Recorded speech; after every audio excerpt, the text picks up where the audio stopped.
to review and do last time. We did math for like 15 minutes. Oh yeah, but that was right because it was right before break and you guys were done. I'm kind of done now. Yeah, me too. It's gonna be so sad in 2 weeks when we don't have this class. I like the people, but now I'm kind of. Okay, yeah, that's true. I have sports challenge to do this class. I don't know who's in that class. I have government. I don't know anything in that class. Civil liberties / American government. You guys want to hear this? Abby said it was a big class, and I don't know anybody in that class. I don't. What? This one? Oh, yes. The first period? Okay.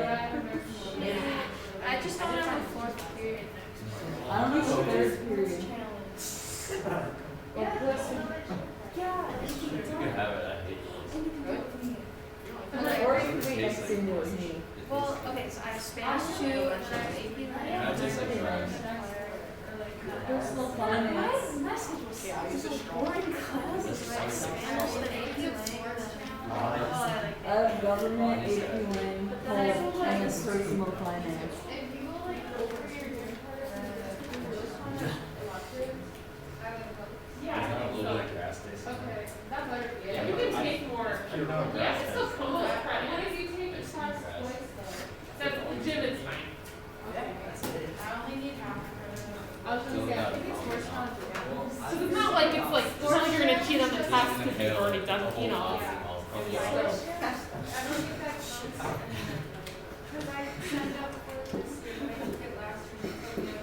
Oh, really? See, I thought you could. I just signed up with Miss Bailey. It's just that class.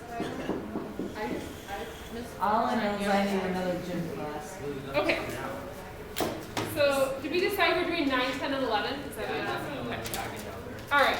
So, when you guys are doing this, and I don't know, maybe if I was on not my best game yesterday, we want to make sure we understand that we want to find like an asymptote, the vertical and horizontal asymptote each time, and then we also want to find the intercepts just to help us out here. The vertical asymptote, so I'm just going to call that VA, that's when the bottom equals 0. So that happens every single time, is setting the bottom equal to 0. So I'm going to set x minus 4 equal to 0. So I'm moving that 4 over, so x is going to equal 4. That's an asymptote. So that's a line that the graph approaches. So that's like one of my highlighted lines. And x equals 4 is vertical. So I'm going to sketch that in at x equals 4.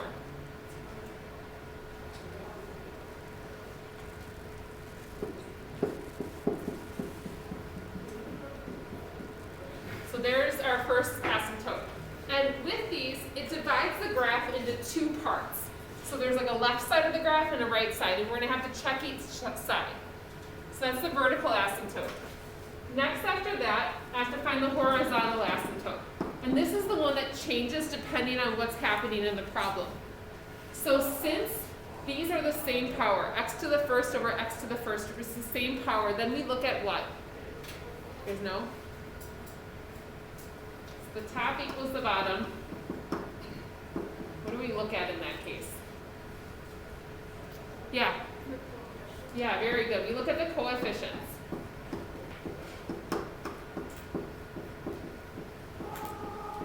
So the coefficients are the numbers in the front here. So that's just 1 over 1. So y is just going to equal 1. That's our horizontal asymptote. So now we're going to draw in that horizontal 1. So cross here. So it basically breaks this graph into like quadrants. So if you can try and ignore the axes a little bit, I don't know if that's kind of throwing some of you guys off. So there's a half of the graph over here and then over here. And I need to kind of pick points on either side of that so I know where my graph is showing up. 2 of the points that are really nice to use are intercepts. So we'll talk about those next. So these were just all asymptotes up there so far. All we got was lines drawn out there. So the x-intercept is where y equals 0, so that's where the top equals 0. So I'm going to set the top of the equation equal to 0. This is going to give me a point. X minus 1 equals 0. So move the 1 over, so x equals 1. So it's 1 comma 0. So that's my first point. Okay. So 1, 0.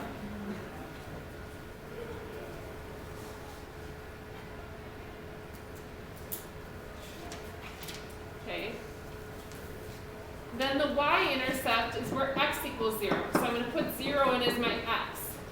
That means I'm going to put it into both spots. So 0 minus 1 over 0 minus 4. So 1 over 4, so that's 1/4. So that's 0, 1/4. So that's like right here. So what that's telling me is my graph is definitely in this like lower quadrant here. So I'm going to draw my first half of my graph.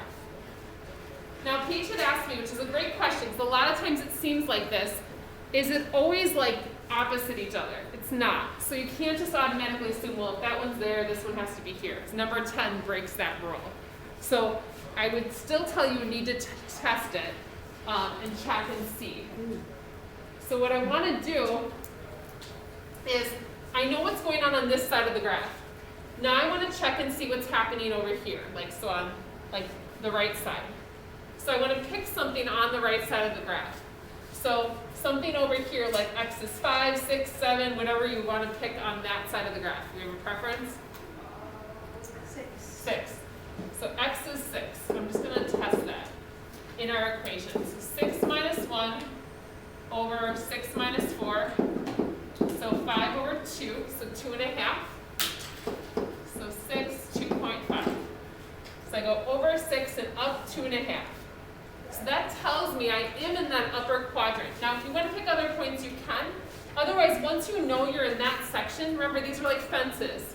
So like a force field that we can't go beyond that, so you can just draw that graph in then.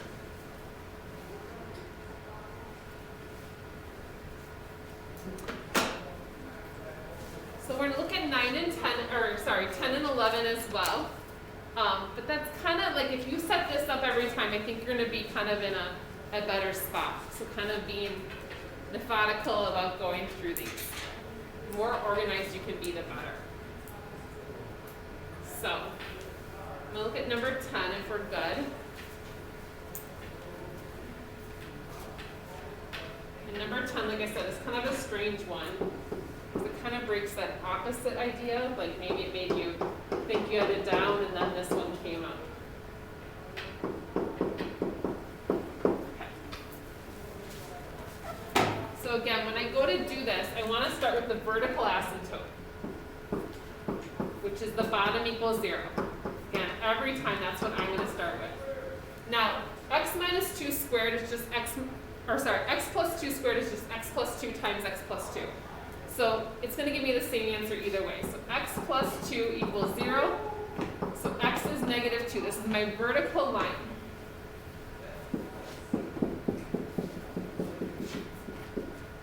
So that's our vertical asymptote. The next one is the horizontal asymptote. Now this one's different this time.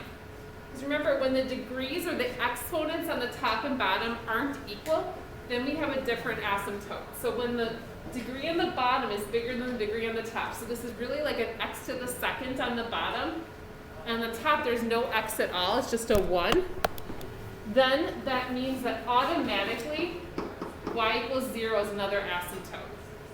So the power on the bottom is bigger than the one on the top.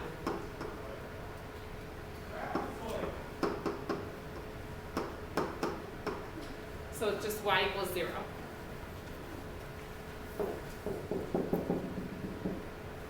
So right on the line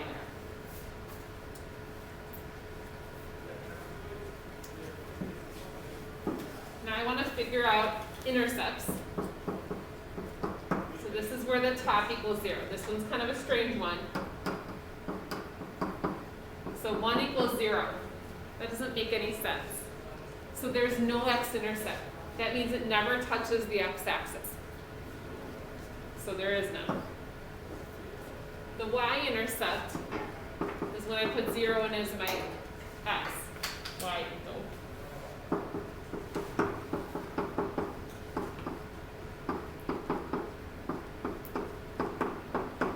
So 1 over 0 plus 2, 1 over 2 squared is 4. So 1/4, actually the same as last time. So 0, 1/4. So I'm right there. So that already tells me I'm in this section of this quadrant. So I can just draw the graph. I already know I'm going to be in that section. And it always has that same shape to it unless it's in the middle. There's two parts. We'll see that next problem. Now I have to check the other side though, because again, we can't just assume it happens down here. Because if I check on the other side of this asymptote, so this is at -2, so if I check like -4, I'm going to check that in my equation.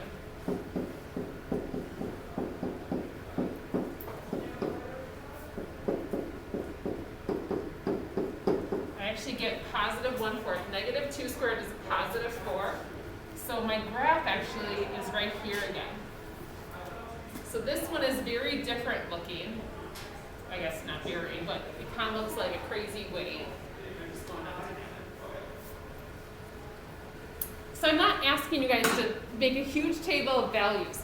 Kind of a point on each side and the intercepts. And sometimes the intercept is enough for you to not have to check another value. If you're ever unsure though, you can always check more values. You can always pick more points.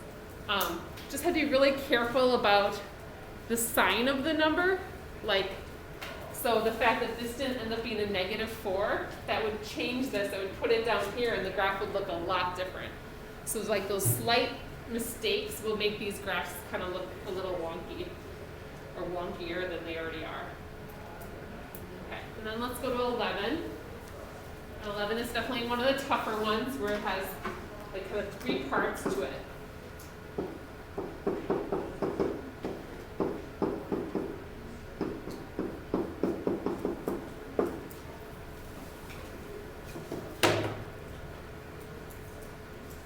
So in this case, again, the vertical asymptote is setting the bottom equal to 0.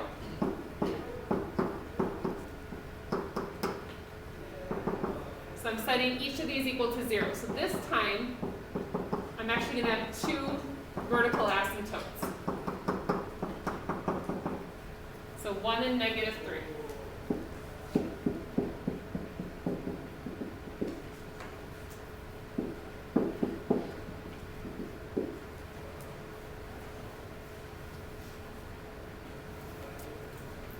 And on the test, I will ask you guys these kind of things. Like I would ask you where are the vertical asymptotes, and not to try to trick you, but to kind of lead you a little bit. And also it allows me to be able to check your work. Like if your asymptotes are wrong, then I can tell what you were trying to do, or I can kind of follow what you were up to. The more like information I can get from you, the more helpful it is.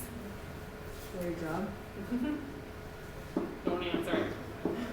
Horizontal asymptote, so now in this case, again, the degree on the top, there's no x up here, so this is x squared on the bottom, so the bottom is bigger than the top, so that means y equals 0 is our horizontal asymptote. I don't know if you guys recall, in the notes yesterday, we kind of did one that was kind of throwing me for a loop a little bit. I will make sure on the test there's no like bizarre ones that are tougher. Those notes are from when I taught, like it was a algebra 2 trig class. It was like a really fast moving class, and so a lot of times the notes can be maybe a little further beyond what I wanted it to be for this class, I guess. So we're not trying to fit like a 1.5 year nap into this amount of time. So the x-intercept then is the top equals 0. So 8 equals 0, can't do that. So there is no x-intercept. That means it never touches the x-axis, again, which makes sense because of that asymptote. The y-intercept is where x equals 0. So we put 0 in for x's on the bottom.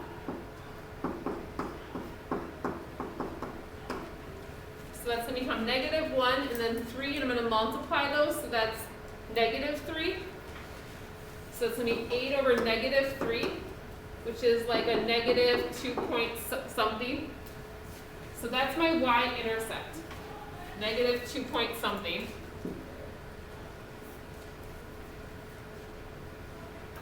Now again, if I'm going this way, then I'm going to have to turn around and come back this way. Now if you like are like, oh, that's like, how does she know it turns around that quickly? I don't really. You could check like -1, -2 if you wanted, but I don't need that much detail. This is a sketch of a graph. This isn't the most detailed graph that I ever wanted you to make. But now we have 3 parts to this graph. So there's the middle, and then there's either side. So I need to pick something on each of the sides. So like I'm going to pick like 3 over here. So x equals 3. I'm going to put that into our equation. So I have 8 over 3 minus 1 is 2. 3 plus 3 is 6. So 8 over 12. It's going to be a decimal, but it's a positive decimal. So it's going to be up here. So I know already that this is going to be up this way.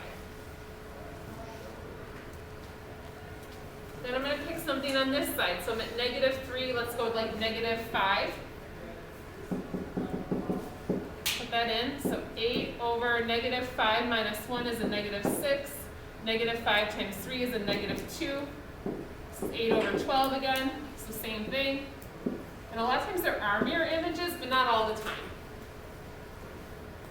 So this looks a little like a grumpy face. If you have an imagination. All right? Hopefully that's feeling a little bit better.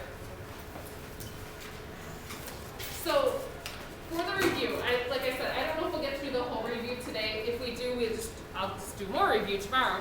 But do you want to start with the graphing stuff because that's fresh in your memory, or do you want to wait till tomorrow for that? Take a break? Tomorrow, wait on graphing. Okay. I can't do. Can't handle it. Don't miss it. Now, if you decide you want to practice the graphing, the columns are going to be on here. You can wait on them. Oh my gosh. Sam Schwab borrowed a pencil from me and he didn't get it. Just hit him with your locker today. Yeah. Just say, hit them with your locker. Our lockers are next to each other. We're They're all like, lockers. Sam, where's that pencil? Yeah, just hit them with your Don't hit Sam with your card. No. Take you He's with your gonna hand do that to me. Drive the farm to the school. So when I was in high school, we had our regular locker, but then you had this little button you could click, and this little top part came open, like so you have a little place to store like books. Well, so like my locker buddy, like the one next to me, he would always leave the little top part open. So when I was bent down, like getting something in my locker, so that I would clump my head on the Well, yeah. did you guys have like the top and bottom lockers? No, we had 2 side by side, but then on top of that part, they were like. You shared the thing? No, there was like 2 little doors that would flip open. Oh. And like you could store extra stuff up there. So, I'll never forget Andy Woman used to do that. It was like his. Now you see him at reunions, you're like, Now if you go on the news, you have to be like, I'm coming today. So, never forget. did people actually go to high school reunions? Because my parents don't. I do. Mr. Donahue never wants to. Well, my mom had a graduating class like 2 years ago. I feel like ours are gonna be pretty lit. It's like, yo, I haven't seen you since you're 13. How's it going? Third kid. What locker room are 128. Don't go anywhere. you? No, we're not. It's a little weird to, because Facebook is weird for reunions because you feel like you know everything about people and you like. So you like walk up to him and you're like, so I know you have 3 kids, I haven't talked to you for 20 years, but like, you know, like it's just, you feel like you're a total stalker. And then the people who aren't on Facebook, I feel like are the popular people at the reunion because you haven't heard anything about them. Yeah. What have you been up to for real? You're like, me and my husband, we both work at Random Lake. And I think the last reunion, Mr. Donahue like asked not to go, so I just went by myself. Whoa. That's why I asked. I don't know, he was just like, he was like, I don't need to talk to those people. friends with them. I don't know. I have like 2 friends from high school that I still talk to. Yeah, but you remember actually. We hang out. I'm close with my college friends. I'm kidding. Megan's gonna block us all on that. Okay. Oh, so you gotta send it. Like you still So guys, so like I said, we'll maybe just we'll work through the first part of this. We'll see how far we get. If we stop before graphing, that's fine. We can always leave graphing for tomorrow. But Maybe just do the first page. we'll see how it is. It's break already. I'm thinking outside. It actually is kind of nice outside today. It is. Really? I was outside this morning. Okay. So 33. like it's sunny, so it helps. Okay. So multiplying and dividing rational expressions. So one of the things to remember is we don't actually divide fractions. We keep switch flip, so we like keep this one and we have to change it to multiplication.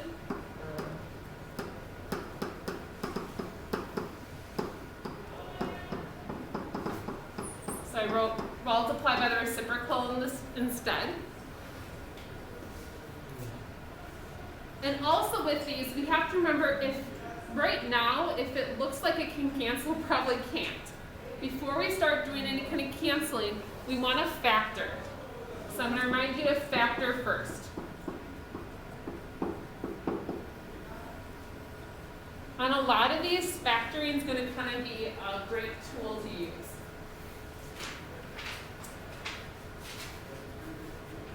So like in number 1, it's division, so we're going to flip it and multiply.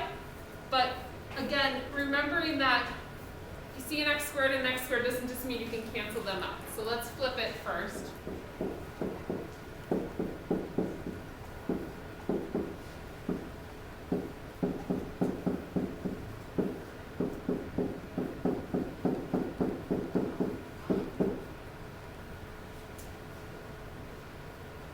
So like for instance, you might see the x squared and x squared and think, well, I can just cancel those. We can't because of the addition and subtraction between them.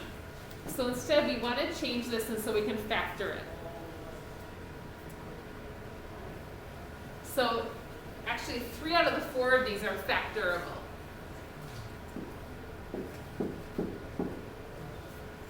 So this type of factoring is probably the most often one that will come up. Difference of squares is probably the other one. I think I have one further down like that as difference of squares. So it's x times x, -6 and +3, to multiply to get 18 and add to get -3. It's actually a really great review going into our exam because we'll have to do factoring on the exam as well. Actually, I have a doctor's note to get out of it. Oh, that's neat. A doctor's special doctor's note.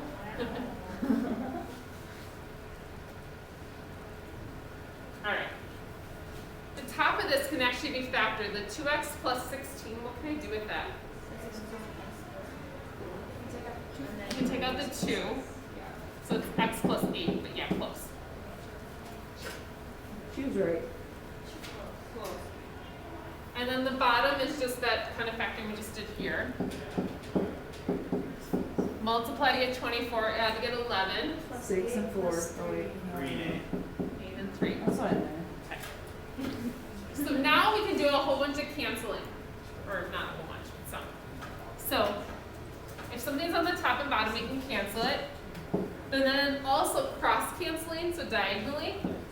So Whoa. those.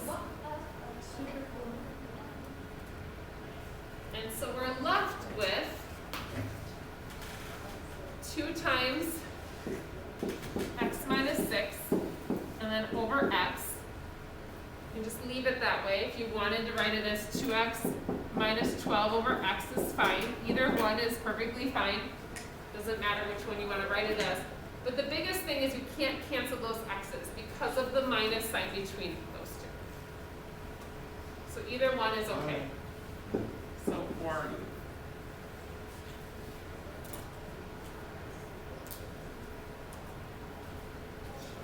So the big thing with these types of problems problems is if something's like a quadratic, I would suggest try to factor it. It's probably like needing to be factored in order to do the problem correctly. Now this next one is multiplication, but there's a whole bunch of things going on here. So we want to make sure we can simplify as much as possible here. So any thoughts on what you guys want to do first? Simplify what? You can do perfect squares. I don't want to do perfect squares. So like these aren't factorable. They're not like they were over here because of there's only one term. Yeah, what do you think? Yeah, we can like cross cancel. So like the 16 and 2 can both be divided by 2. So this would be an 8 and this would be a 1. And the 5 and 10? 5 and, or 1 and 2, right? Okay. Silly Maddie. I would probably put things together now unless you want to do more canceling. I think it starts to get kind of messy, but so I have 8, and then I have x to what power? 5th, and then just y. On the bottom, I have 2, and then I have x to the 4th, and y to the 3rd. So I obviously still have some simplifying I can do, but it was okay that I didn't do it all at once, so don't feel like you have to. So 8 over 2 becomes what? 4 over 1, or just 4. Where are there more x's? On the top. How many more? 1. 1. And y's? 2. Bottom 2. Yep. So this one kind of takes us back a few chapters, but it's still the same types of problems. It's just a little different process there. Okay. Huh?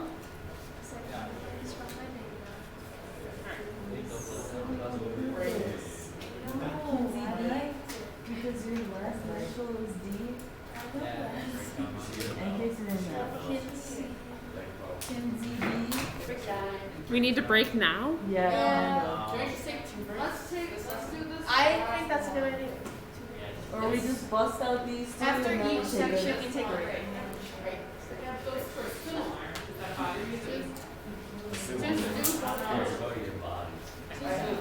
Okay, why don't we can do, it's a compromise. So we'll do the example 3 and then we'll take a break.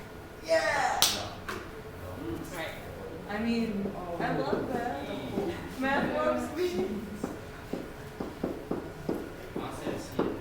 So now we're adding and subtracting. Now for adding and subtracting, what do we need to have happen? Common denominator. Common denominator. Kinsey D.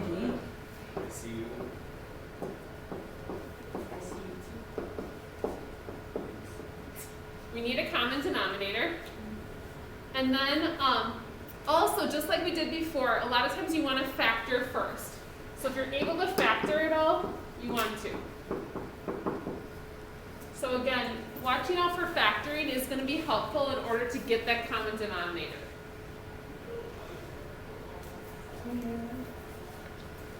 So number 3,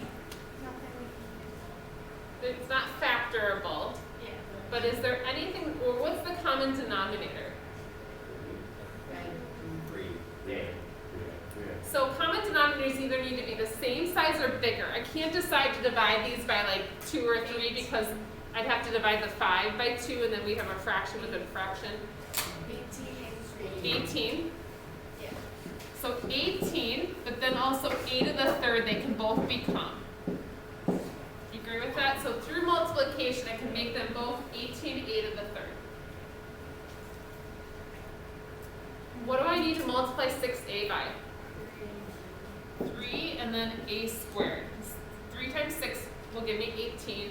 A squared times a. If I do that to the bottom, I have to do to the top as well. So this becomes 15a squared.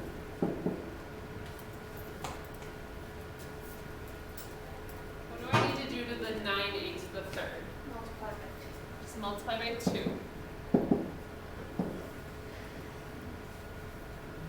we add the tops. Now those aren't like terms. I'm just gonna write it like that, and then the bottom just stays the same. Alright,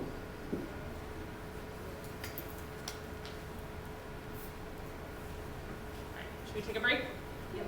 Okay. So guys, we're gonna take a break online.